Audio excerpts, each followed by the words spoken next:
நைட்டில் வந்து கண்டிப்பாக விண்டோ திறந்து வச்சுட்டு தான் தூங்கணும். ஏசியே யூஸ் பண்ணாலும் இப்போ நிறைய பேர் வந்து அப்போ ஏசியோட கம்ப்ரெஷர் போயிடும் அப்படின்வாங்க. அப்போ நம்ம கிட்னி போனால் பரவாயில்லையா அப்படின்னு தான் நான் கேட்பேன். கிட்னி லங்ஸுக்கு வந்து ரொம்ப முக்கியம் அது ஃப்ரெஷ் ஏர்ன்றது. ஸோ அதனால் கொஞ்சமாவது ஓப்பன் பண்ணி வச்சுட்டு தூங்கணும். அப்போ தான் சாப்பிட்ருப்பாங்க, உடனே அப்படியே படுத்துருவாங்க, தண்ணியும் குடிக்க மாட்டாங்க, ப்ளஸ் ஏசி ரூமில் இருப்பாங்க. ஸோ இப்போ என்ன ஆகுது அப்படின்னா உடம்புக்குள்ளே இருக்கிற மாய்ஸ்சர் எல்லாம் அது சக் பண்ணிடும். ஸோ அது ஏசி தவிர்க்க முடியாது. இருந்தாலும் அவங்களுக்கு என்ன ஒரு அட்வைஸ் அப்படின்னா, நம்ம விண்டோ இருந்தது அப்படின்னா ஒரு விண்டோ கொஞ்சமாவது திறந்து வச்சுருக்கணும். ஸோ ஃப்ரெஷ் ஏர் உள்ளே வரணும். அந்த ஃப்ரெஷ் ஏரை தான் நம்ம ஏசி வந்து கண்டிஷன் பண்ணி கொடுத்தது அப்படின்னா அது பிரச்சனை இல்லை. ஸோ ஒரு சில இடத்துல நம்ம விண்டோவே ஓப்பன் பண்ண முடியாதுன்ற சுச்சுவேஷன் இருந்தது அப்படின்னா நம்ம வெளியில் போயிட்டு வரலாம். ஒரு எவ்ரி 1 ஹவரோ இல்லை 45 மினிட்ஸ் ஒன்ஸ் வந்து கொஞ்சம் வெளியே போயிட்டு ஃப்ரெஷ் ஏரை ப்ரீத் பண்ணிவிட்டு வரணும். உப்புன்றதே வந்து நம்ம சாப்பிடக்கூடாத ஒரு உணவு தான் ஆக்சுவலாக.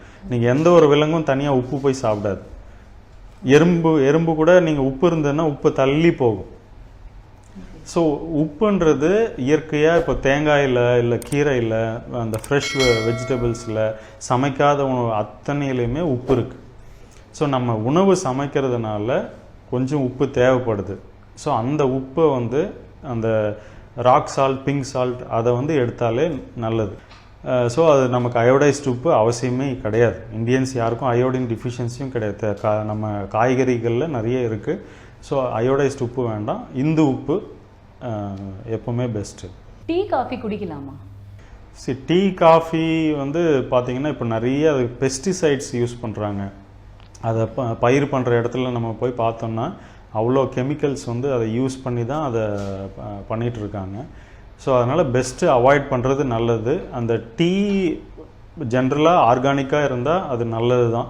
பட் அது பாலோட மிக்ஸ் ஆகக்கூடாது. டீ வந்து பார்த்திங்கன்னா டீயில் வந்து ஆன்டி ஆக்சிடென்ட்ஸ் அதிகமாக இருக்குது. பட் அந்த ஆன்டி ஆக்சிடென்ட்டு பாலோட மிக்ஸ் ஆகக்கூடாது.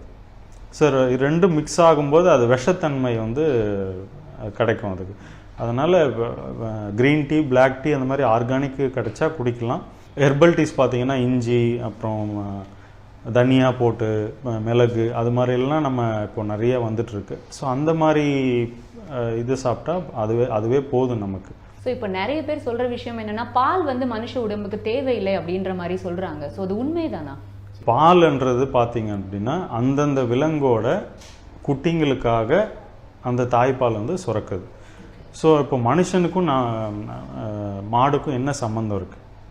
நீங்கள் மாடோட லைஃப் சைக்கிள் பாருங்கள், 20 இயர்ஸ் தான். ஸோ மனிதனோட லைஃப் சைக்கிள் பார்த்திங்கன்னா 120 வருஷம். ஸோ அப்போ என்ன ஆகுது அப்படின்னா அதில் இருக்கிற புரோட்டீன், அதில் இருக்கிற கால்சியமோட வீரியம் வந்து ரொம்ப அதிகமாக இருக்கும்.